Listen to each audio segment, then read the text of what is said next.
Spinta dall'alunno perde l'equilibrio e cade a terra. Non riporta lesioni ma resta talmente scioccata da dover ricorrere alle cure del pronto soccorso.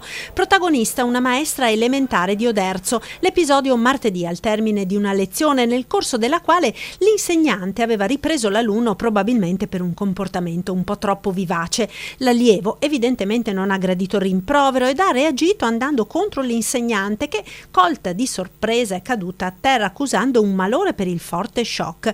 Sulla vicenda la scuola tiene il massimo riservo vista la giovanissima età del protagonista, un episodio che dopo il caso del ragazzino tredicenne aggredito e picchiato con la catena della bicicletta a Gorgo al Monticano da un gruppetto di bambini delle elementari riapre il dibattito sulla violenza tra giovanissimi ed il ruolo di scuola e famiglia nell'educazione dei bambini.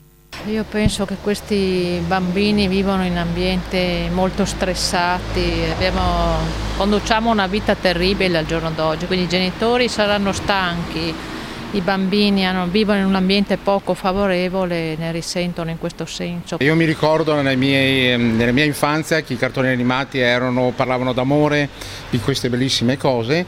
Purtroppo negli ultimi anni, sto vedendo un figlio di 13 anni quasi, parlano tanto di violenza, poco di amore e rispetto. Penso che sia anche